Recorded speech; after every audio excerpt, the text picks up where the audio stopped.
I, 31 male, was planning my wedding a year ago. Today, I'm sitting in a new apartment with a beer and the satisfaction of watching someone's web of lies collapse in real time. Met Cassie at a friend's housewarming party 2 years ago. She was everything I thought I wanted: beautiful, charming, always the center of attention. Looking back, I should have noticed the red flags. The way she'd casually mention her backup plans if things didn't work out. How she kept tabs on her ex's financial situations. But love makes you stupid, right? We moved in together after 8 months. Split everything 50-50, though I was making significantly more as a software engineer. She worked part-time at a boutique while building her lifestyle brand on Instagram. Whatever. I was happy. Then came the pregnancy announcement. She told me over dinner at this fancy restaurant. Tears, the whole production. I was shocked but excited.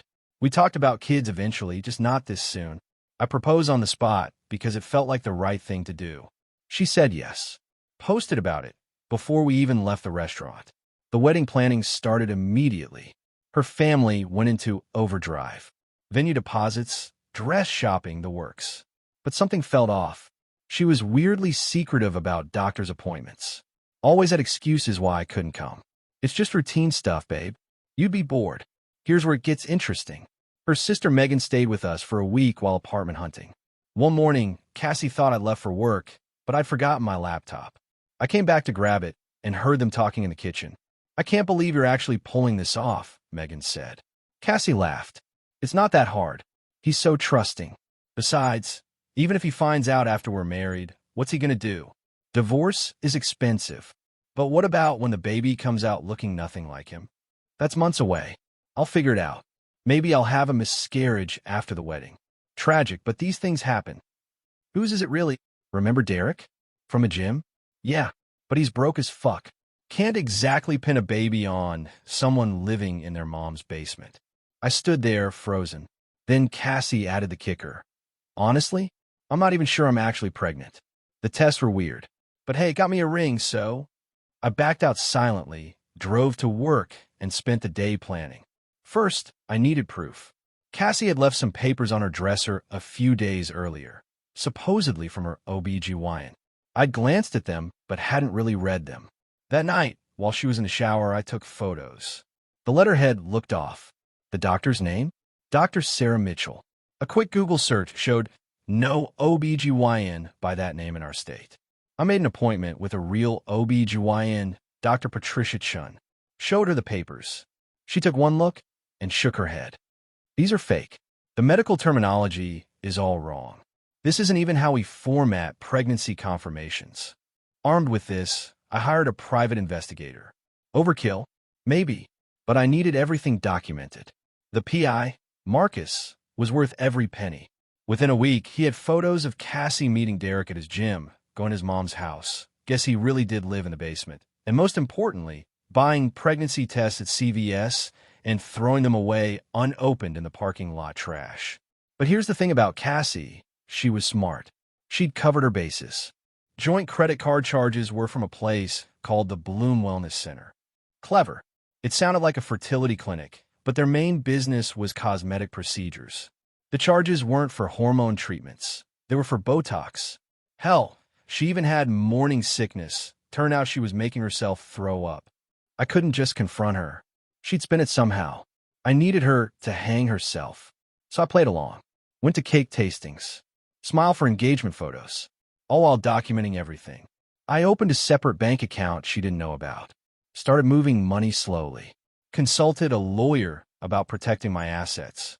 Then, 2 weeks before the wedding, I set the trap. I told Cassie I'd scheduled a special appointment with a premier OB/GYN who specialized in high-risk pregnancies. I want the best for our baby, I said. She couldn't refuse without looking suspicious. The morning of the appointment, I suggested Megan come along. For support, I said. Cassie ate it up.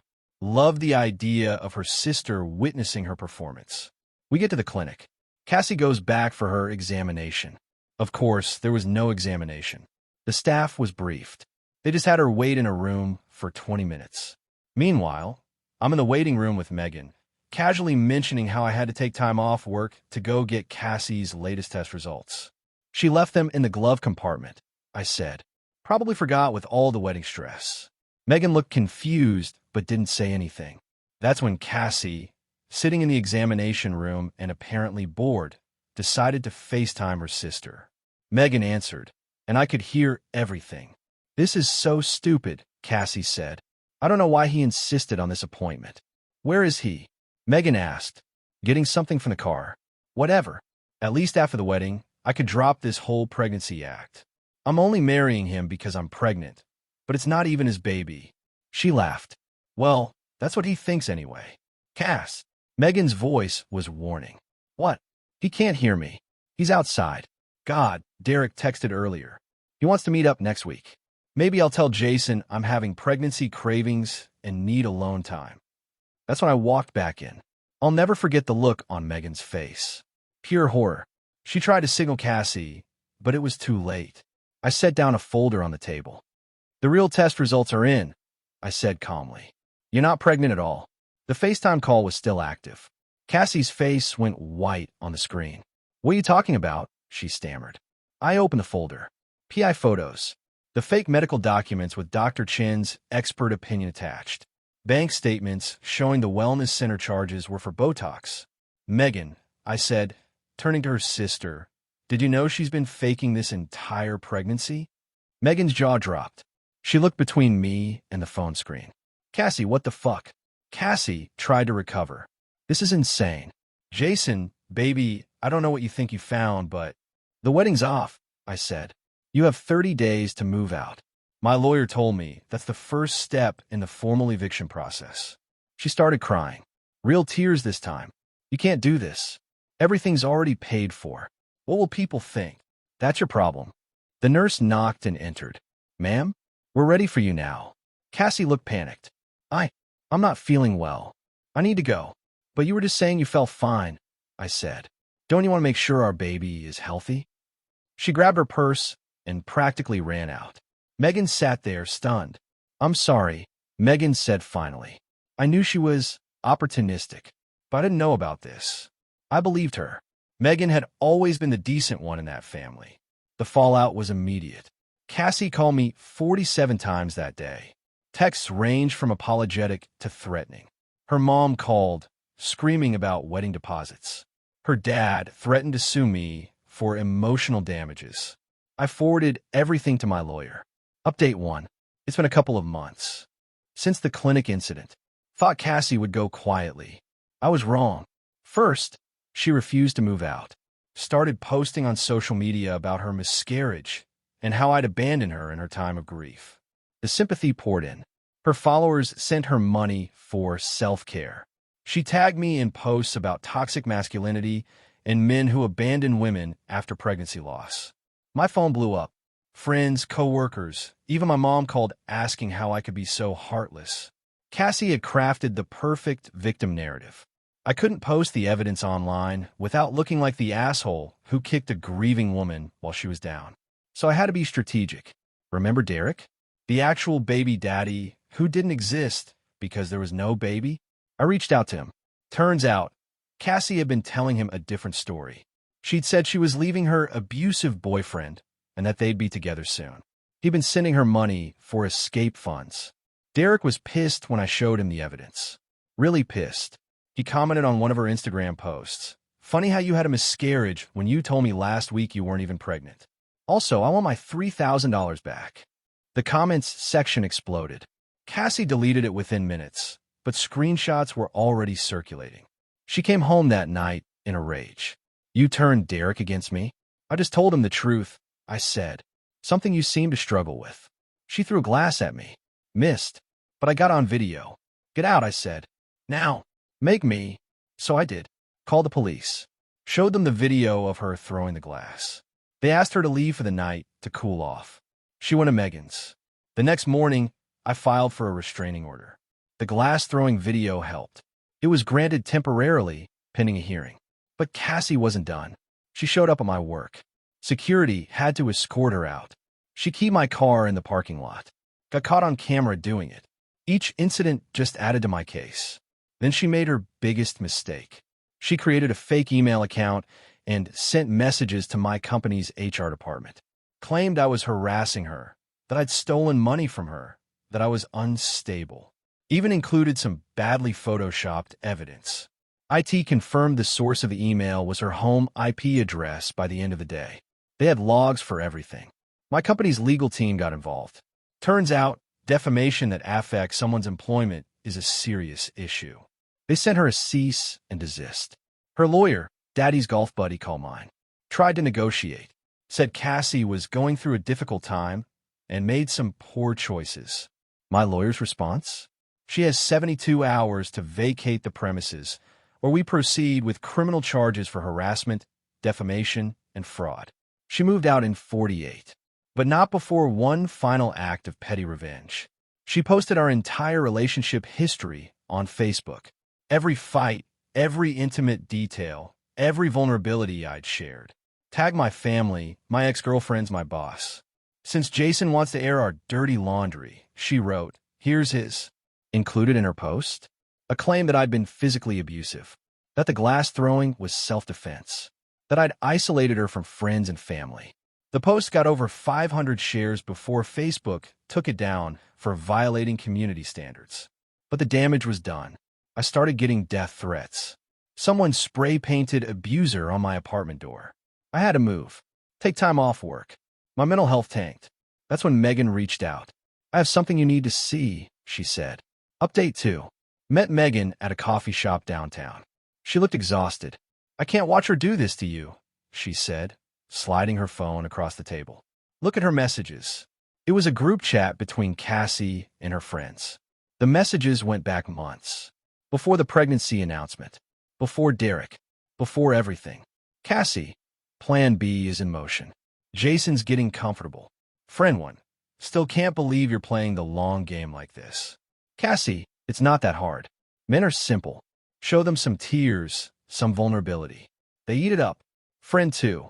But what if you want to prenup? Cassie, that's what the pregnancy is for, winking face. I scrolled further. Found messages about her previous relationships. 3 other guys. Same pattern. Meet them, move in, create drama, threaten suicide or claim abuse, get paid to leave quietly.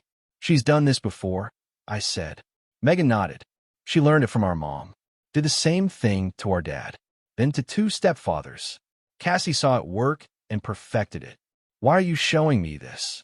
Because she's my sister and I love her, but she needs to be stopped. She's already targeting the next guy. Some investment banker she met at a charity event. Megan had screenshots of everything. Years of evidence. She'd been documenting Cassie's behavior, hoping she'd change. Will you testify? I asked. If it comes to that. The legal gears grind slowly, but they do grind. Over the next 8 months, my lawyer worked with the DA to build an ironclad case. It did come to that. Cassie's harassment escalated. She started showing up at places she knew I'd be. Always with witnesses. Always playing the victim. She'd cry and beg me to talk to her. Then when I'd leave, she'd tell people I'd verbally abused her. My lawyer decided enough was enough. We filed charges. Fraud. Harassment. Defamation. Cyberstalking. But Cassie had one more card to play. The day before the hearing, she checked herself into a psychiatric hospital. Claimed she was having a mental health crisis brought on by the trauma I'd inflicted. Her lawyer argued she couldn't stand trial in her current state. The judge granted a postponement. I thought it was over, that she'd found a loophole. Then Derek reached out again. Dude, you need to see this. He forwarded me an email Cassie had sent him from the hospital. She was using the facility's computer lab. The email outlined her plan. Stay for the minimum 72 hours, get diagnosed with something sympathetic, use it as a defense in court. But she'd made a crucial error. She'd sent it to Derek's old email, the one he'd given her when they met, the one that auto-forwarded to his new email and his work email. His work email that belonged to the law firm where he was a paralegal. His boss saw it, recognized the case. It had made local news. Called the prosecutor. Turns out, faking mental illness to avoid prosecution is its own crime. Update 3. The psychiatric hospital took Cassie's email seriously. They launched an internal investigation. Interviewed staff. reviewed her intake forms. She'd been caught on camera laughing and chatting normally with other patients minutes after a supposed breakdown in front of doctors. She'd been Googling symptoms of PTSD on the hospital computer. She'd even asked another patient what she should say to seem more traumatized. The hospital discharged her with a note stating she showed no signs of mental illness requiring inpatient treatment. Court day finally arrived. I wore my best suit, brought all my evidence. Megan was there, ready to testify. Even Derek showed up. Cassie walked in looking like she'd stepped out of a movie about wronged women. Conservative dress, minimal makeup, hair in a simple ponytail. She'd even added fake glasses. Her lawyer opened with a sob story. Poor Cassie, abandoned by her fiancé, suffering from miscarriage, driven to desperate acts by grief. Then our side presented the fake pregnancy documents, the PI photos, the emails, the group chat messages Megan had provided, Derek's testimony about the money she'd taken from him, the hospital's report. But the real kicker? My lawyer had found Cassie's other victims. Ryan from Columbus. She faked a pregnancy with him, too. He'd paid her $15,000 to leave quietly. Marcus from Detroit. She claimed he was abusive. He'd lost his job and spent $30,000 in legal fees before she dropped the accusations in exchange for $20,000. Tyler from Indianapolis. She'd threatened to kill herself if he left her. He'd paid for 6 months of therapy before discovering she was pocketing the money. All three testified via video link. Cassie's lawyer tried to object, called it character assassination. The judge overruled. Pattern of behavior was relevant. Then came Cassie's turn to testify. She cried, sobbed about how I'd manipulated her, how the pregnancy was real, but I'd forced her to fake documents because I didn't believe her, how the stress had caused her miscarriage. The prosecutor asked one simple question. If you were pregnant, which OBGYN did you see? She named Dr. Mitchell, the fake doctor from the forged documents. Can you provide their contact information? I don't remember. You don't remember your OBGYN's information, despite having multiple appointments. She fell apart, changed her story 3 times in 5 minutes. Finally admitted there was no Dr. Mitchell, but insisted she'd been pregnant. By whom? The prosecutor asked. Jason, she screamed. We have testimony from Derek Williams stating you told him he was the father. I was confused. Confused about who the father to child was? She stopped talking. Asked for a break. Was denied. The verdict came back in 2 hours. Guilty of fraud. Guilty of harassment. Guilty of criminal impersonation. Guilty of filing a false police report. Forgot to mention, she'd filed one claiming I'd hit her. Sentencing was complicated. The judge considered her pattern of behavior, the multiple victims, the lack of remorse, but also her age, 29, and lack of prior felony convictions. 18 months probation, 200 hours of community service, $10,000 in restitution to me, $3,000 to Derek, mandatory therapy, a permanent restraining order, and the big one. The judge added a unique gut punch of a condition to her probation. She is legally required to disclose the fraud conviction in writing to any person with whom she intends to cohabitate or merge finances. A Cassie clause, my lawyer called it. Her family exploded. Her mom screamed that I'd ruined her daughter's life. Her dad threatened to sue again, but Megan just looked relieved. Cassie tried to spin it on social media, called it a miscarriage of justice, her words. But the court documents were public. The truth was out. Last I heard, she'd moved back in with her parents. The investment banker had Googled her, found the news articles, and run. Final update. It's been a year since the trial. I'm in therapy, still processing everything. Trust issues don't just disappear. Megan and I have become friends. Weird, but she's been through her own trauma with Cassie. We grab coffee sometimes. Compare notes on red flags we missed. Derek's doing well. Used the restitution money to finally move out of his mom's basement. We play Xbox together sometimes. Bonded over shared trauma and Call of Duty. Cassie still posts on Instagram motivational quotes about rising from the ashes and surviving narcissistic abuse. Her comments are limited. The follower count has dropped. My lawyer says Cassie's already violated her probation twice. The first time, she created a fake account to comment on my new girlfriend's Instagram. The PO was not amused. The second was a chance encounter at a restaurant where my sister had reservations. One more violation, and the prosecutor has promised to push for jail time. Part of me hopes she does. Part of me just wants her to get help. The trust thing is hard. Started dating a woman from my hiking group. Told her everything on our third date. Showed her the news articles. Expected her to run. She didn't. My ex-husband faked cancer to get out of our prenup, she said. People are crazy. We're taking it slow. Really slow. But it's nice. To anyone reading this, document everything. Trust your gut. And if someone's story seems too convenient, too dramatic, too perfect, it probably is. And to Cassie, if you're reading this, hi. I know you stalk my Reddit. I hope you get the help you need. But stay the fuck away from me. That's all. Thanks for listening to my TED Talk about why I now require background checks for second dates.